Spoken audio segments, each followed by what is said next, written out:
welcome to Dream It, Dare It, Do It, Live the Life You Want. My name is Jasmine. I'm your host. I want to thank you so much for listening in, episode after episode. And we're on season 5. And my friend today is Gary Stine. Hi, Gary. Hi, Jasmine. Guys, you've seen Gary before. Gary and I have been in communication ever since, and we just keep talking about stuff. And I thought, let's have him on again. And so we're having, second episode with Gary. And today, so we're both talking about how, life comes from within, and we're looking at what we're doing with our business and what are the things that are kind of using our space right now, using our mind, right? Our energy. And so we're going through this whole conversation, and Gary's been talking a lot about perfectionism in his content. So if you guys want to see, you go to his website, there's a lot of stuff about perfectionism. But we're also talking about, oh, my dog decided that she was gonna play now. So that's the sound that you guys are hearing. She just decided. She sounds like she's chewing your ankles. Yeah, she's chewing on something. Baby, why don't you come here? Come, baby. Baby, come and see Gary. Let's nip this in the bud right away. There we are. That's right. So Gary was talking to me that he's like, I've been asking him to write a book, and he's kind of like thinking about it. But he started writing some stuff about being graceful with your aging. Tell me more about that, Gary. Yeah. The sort of working title is The Slightly Older Person's Guide to Graceful Aging. And because I'm older than a lot of people I know and a lot of people I'm friends with and that I have contact with, I mean, like 20 years older, because I'll be 72 in a couple of weeks. And I look around and see people telling themselves stories about aging in general and what their age means to them right now in terms of, well, let's see, I can still do this and I can't do that. And I probably shouldn't do this at this age. Just all these generalizations that people have about aging. And it's very funny because it's changed a great deal in my lifetime. When I was a young guy, 20 years old, 50 seemed quite old, and people who were 50 seemed more like 70-year-olds now, because they had these ideas that, oh, you hit 40, that's middle age, and it's only downhill from there. And so I've been really looking at the ideas that I've had and what I've seen in the last few years that give the lie to those ideas. They just sort of knock them out of the water as the bullshit, pardon me, that they are. Can we say that on your podcast? You can say shit, fuck, bullshit, everything you want. Well, that's good because I know all those words and they tend to come out of me kind of often. So I've really been, I find myself writing this stuff quite a lot without even knowing I'm going to do it. Something comes to me and all of a sudden there's another entry for the book. And the idea is to just make it easier for people by letting them know that they can make it easier for themselves. That aging doesn't have to be the horrible, frightening journey that it is for so many people. We put such significance on being a certain age and on aging, and we decide that it means something, and of course it doesn't. If we believe it, it means something, but that's just living under the illusion of lies. Yeah. So that's sort of what this project is about. It's about trying to dispel the untruths that we tell ourselves without meaning to, bringing them to light, bringing them to the surface so that we can take a look and say, well, wait a minute. Maybe what I thought isn't true. Maybe what I believed isn't really the case. Because I'm convinced that I always knew I was going to live to be pretty old. I always thought that. And I thought, well, then watch the people who are aging now. I started thinking that when I was very young. And I really noticed certain characteristics in older friends, parents of my friends, and just older people that I knew, because I knew a lot of them. It also occurs to me that I'm so old that I knew people who were born in the 1800s. I Mm, I knew a number of them, you know, yeah. my grandparents for starters. Yeah. And I've been around for a long, long time, and life has changed a tremendous amount in that time. And some of it for what I consider good, and some of it for maybe not so good. One of the things I do consider to be good is that there's a general there's a general cry now that says, no, 50 doesn't mean this. No, 60 doesn't mean this. No, 70 doesn't need to mean that. And I think we can only benefit by looking at those assumptions, and because when we look at them, they disappear into thin air. You know, Yeah, there's nothing to support them. I think that the like more and more, if we look at, what's going on social media and in the news and all of that, more and more we see, people coming out saying, okay, no, I'm you know 50 is the new 40, 60 is the new 50, that they kind of have these jokes. I think that we do have a lot more conversations, but I think there's a lot more people out there that still believe that, the number, next to that comes with your date of birth means something, Yeah. um, and I think that what in our conversation before we started recording, the thing that made me go, oh, we have to talk about this for people, was that you said people stop putting life into it. Like it's so and I'm going to tell you, I don't know if you remember when I said that. I was like, people, like, instead of continuing to exercise, they don't put any more energy into exercising anymore. They just stop, or they stop taking care of their food, or they just no longer put energy into it. And it's so funny because you kind of like the way that I look at mind thought consciousness, I can see how would I can see how I put energy into my negative thoughts. But as you were talking, I didn't realize how I didn't put energy in some of the positive thoughts that I could. Like, like there's a reverse to putting energy to negative thoughts. There's putting no energy to positive thoughts. And it just didn't occur to me until you said it. Yeah, and I like the way you said it, because I didn't say it quite like that. I don't remember how I said it, but if if we're going to pay that much attention to thoughts that are dark and thoughts that are, what might be considered negative, well, why not put the same amount of attention on the other ones? And I think it's the answer to that is partly because um, those negative thoughts can feel so frightening. They set off an alarm that says, "Oh, got to protect myself. Wait a minute, what's this? This is no good." And when we acknowledge something that we've done positively, or something that we've seen in a positive light that we may have never seen before in that light, it's good to spend as much time on that, at least as much time on that. Well, let's see. That old assumption I had, I guess that really isn't true. I can leave that one by the curb there. I don't need that anymore. And what I found is that when I get to that point, those thoughts don't tend to recur that much. They don't keep coming back, or if they do come back, they just pass through me. I don't stop them by resisting them and lock them in place, you know. Yeah. Um, but yeah, it's real important that this book is really, it's about how to be nicer to yourself, really. And it's kind of the nuts and bolts of how to be nicer to yourself. Most of us can be pretty awful in the way we talk to ourselves and the way we regard ourselves. And boy, that doesn't work as you get older. That takes a bigger toll as you get older.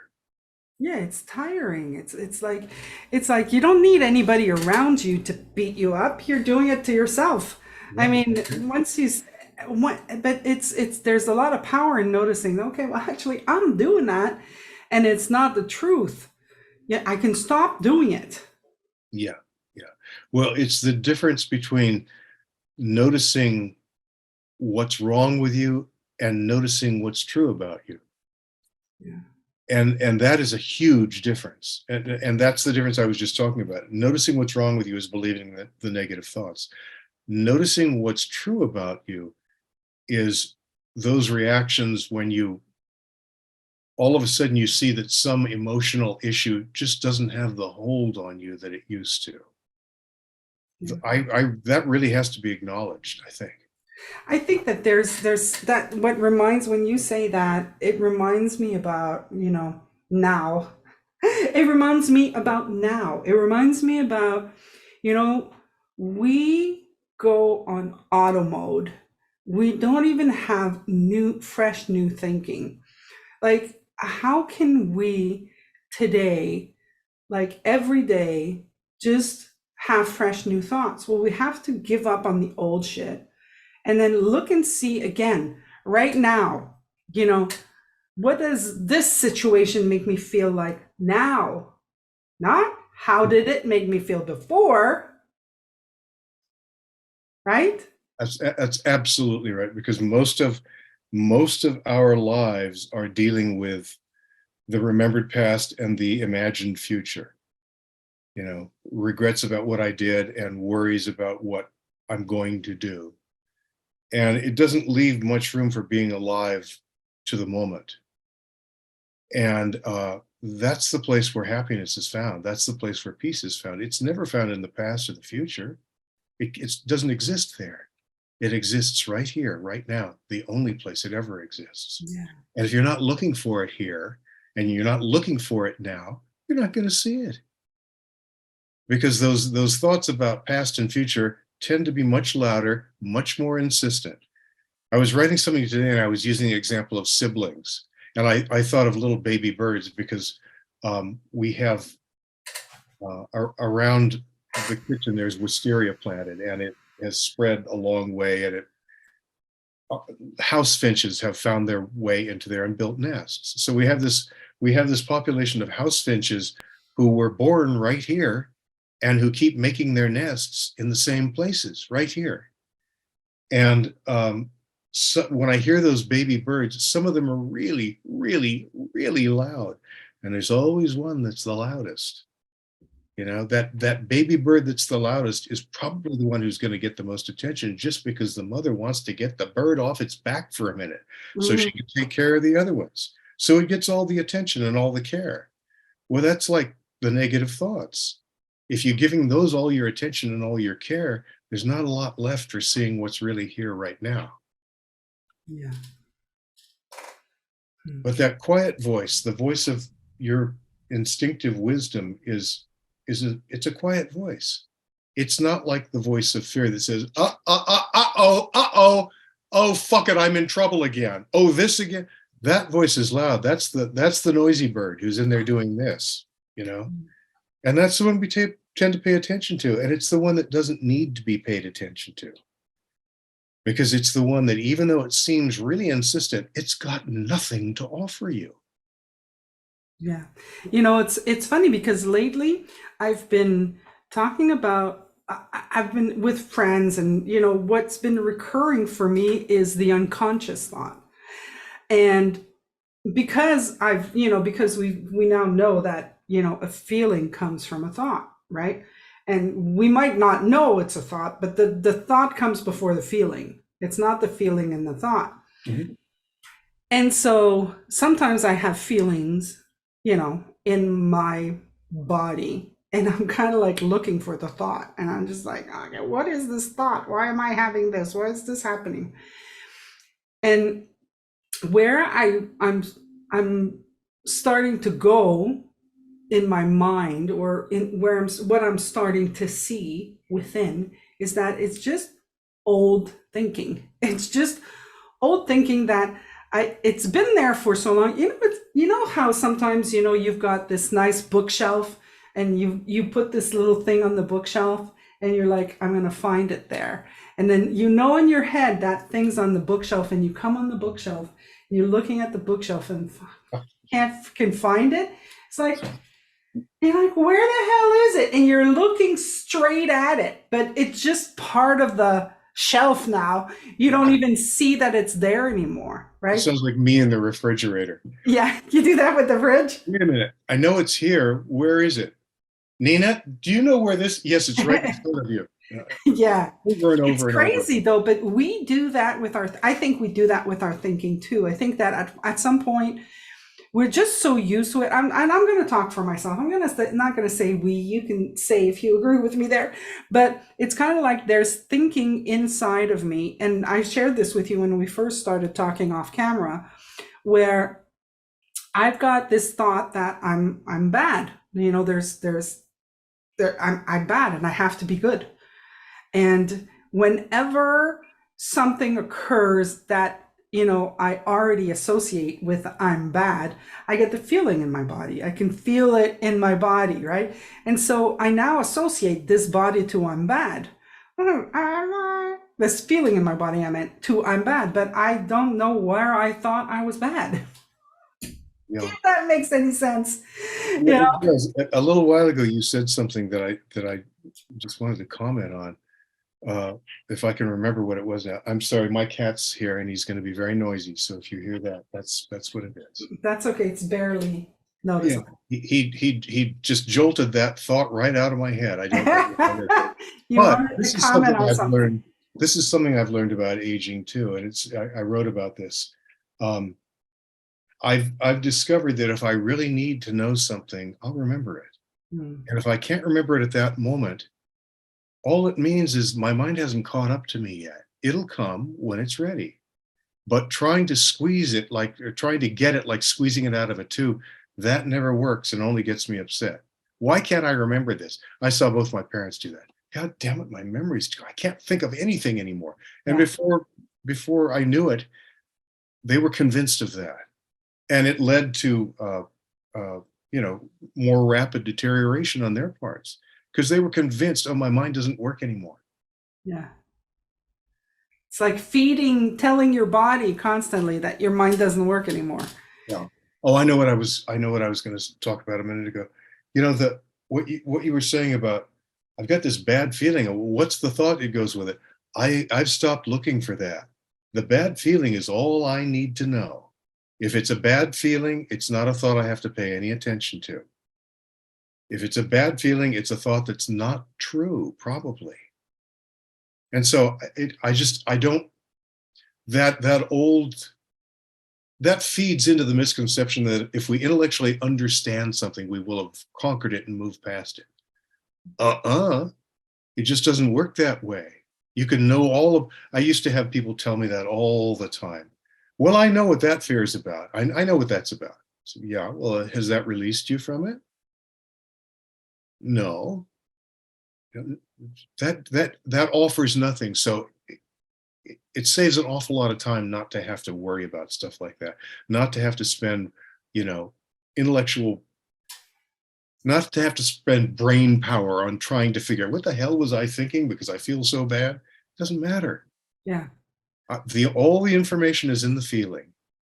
And when I first heard that from, any number of 3P teachers, I thought, well, wait a minute, how can that be? Wait a minute. It's so obvious to me now. I pay so much more attention to the feeling than to the thought. The feeling can't lie. The thought, I think I said this to you, it's like having two navigation systems in your car, and one of them can only tell the truth, and one of them tells the truth some of the time. Yeah. Which one are you going to listen to? Yeah. Not the one that tells the truth some of the time, clearly. That's the thought. The one that always tells the truth is the feeling. That's the information I need. So that's what I pay attention to. Yeah. It is a process though, right? I can see how it was a Yes. process for me. I mean, I think that, the other day I was listening to a video from Sydney Banks, It was separate realities, is what he said. He was talking about, and in there he says a joke, and you know, that's the joke I heard. I'm not telling you that that's actually the joke, but he kind of says, you know, like, you guys come here and you keep asking me, talk to me about the three principles. Talk to me about the three principles. He says, that's all I'm doing. I'm only talking about the three principles all the time. And he Yeah. says, but he says, when I'm talking to you, you guys are listening with your intellect. Yeah. Yeah. And then but he says, I'm talking to your spirit. So he says, when I talk and you don't understand, it's because you're listening with your head and you're not listening with your spirit. And I thought that was so cool. Yeah. And um, he said, thinking is so freaking amazing. And I could see how he's like, it's so cool to be able to think. Like, we human beings, we think, we create with our mind. And he says, it doesn't mean, you know, if you have the thought of going to rob a bank, that you're going to give it life and go do it. And I think that that's the kind of like the missing link. It's like we give energy to certain thoughts and forget that the thoughts were created. We don't have to give them energy. I Yeah. used to say feed. I call it feeding them, like the Yeah. bird, the mama bird. You Yeah. know? It's giving them credence, giving them credibility. You know, Yeah, versus, well, that's a bullshit thought. Don't have to pay any attention to that one. yeah, You know? yeah. Because some of them were like, "Oh, can't have that thought. Yeah. What do you mean I'm bad? I am not bad. Let me Yeah. show you how I'm not Oh, bad." well, those thoughts are always, always, always an opportunity to look at it and say, wait a minute, is that really true? Could that possibly be true?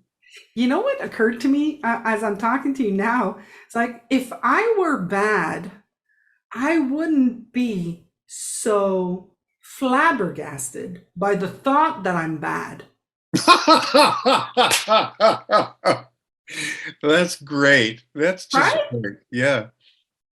It's kind of like, well, if you were bad, you would just go, yeah, I am. That's it, you know? But I hear the thought I'm bad and I'm like, what? No, no, you can't think that. Like, and then I try to control people and I try to tell them, no, I'm not bad. And then I got to prove it. And this is tiring work, man. Yeah, it is. There's nothing I can do about how you think, how other people think, and even how I think. It's like, you know, like, it's the thought coming up. I'm seeing the thought. That's it. That's all I'm doing. I'm seeing it. Yeah, and it's the difference between just seeing it and adding significance to it and deciding that it means something. Yeah. And when you see that it's just a thought and that by itself, it has no meaning until we give it meaning, until we assign meaning to it.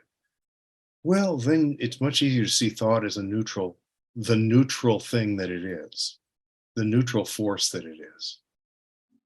I'm trying to remember because off camera you were telling me something about how you found it sad that people were just no longer putting energy into things. Like, I remember, you know, like, it's like, as we're getting older, people, like, we start believing shit that has been there from the past. Like, I've got friends that are like 54 and 55 and they're like, okay, well, I got to retire now. And I'm kind of like, fuck, man, I'm 53. I have to retire in 2 years. I don't want to retire. What the fuck is retiring? Like, that's just, it's not even in my mind. It's not even my space. It's not even there. You know, but then we start thinking, because we reach a certain age, that we have to do things or stop doing things. Yeah. Yeah. It's funny because I don't even think about retirement anymore. I mean, because I came to the conclusion, well, why would I want to do that? I like what I do. Why would I want to stop doing what I like doing, Yeah. that I get satisfaction from and that I get, fulfillment from? Why would I stop that? You know, that could be also because we do what we love. I mean, if you don't love what you do, I get how If you don't love what you do, you want to stop doing it. Yeah, and there are a lot of people like that. And I used to see, I'd go to high school reunions and stuff and see people, and uh, this was especially true at my last one, which was my 50th a couple of years ago, 4 years ago, I guess. And people would say, "You're retired, right?" No, I don't want to retire. Why? Why do you want to keep working? Well, these were people who did things they didn't like their whole life. And so retirement was like getting into heaven for them, you know? Yeah. Don't have to do that hideous job anymore. Well, I, got to a point in my life a long time ago where I wasn't doing something that I didn't like as a living. That was all in the past. I was doing what I liked. Don't want to retire. I think it's a stupid thing. And also, I've seen I've coached a lot of people who are on the cusp of retirement. And I saw the ones who went out with a sense of fulfillment and accomplishment. And I saw the ones who went out thinking, Jesus, that's it? That was all? What a disappointment. And that was a cautionary tale to me too. I want to be the first group. I want to be the first group, feeling fulfillment, feeling accomplished. I'm going to drop accomplishment and say fulfillment, because they're different. They're Yeah. not the Yeah. same. I really think I'm the same. Listen, the podcast is called Dream It, Dare It, Do It, Live the Life You Want. And honestly, Gary, I don't know if I've ever told you this, but those that that phrase, I became self-employed when I was 30. 30. Yeah, I'm going to say 30. Well, before that, I was at a job. I was, I'd been working there for 10 years, and, I was doing, what everybody does. Wake up in the morning, go to work, suffer through it. You hated the fuck out of it, but you just do it because you got to pay the bills. And I woke up one day and I was like, no, I don't want to. I just don't wanna. And I quit. I literally walked out. And and I remember walking out going, wait, maybe I could have found a job before. you know, like literally. But no, I didn't. I was just so fed up. I had reached that point in my mind where I was like, no, I just can't believe I'd rather live in the streets than wake up in the morning and actually have to do this again. Yeah.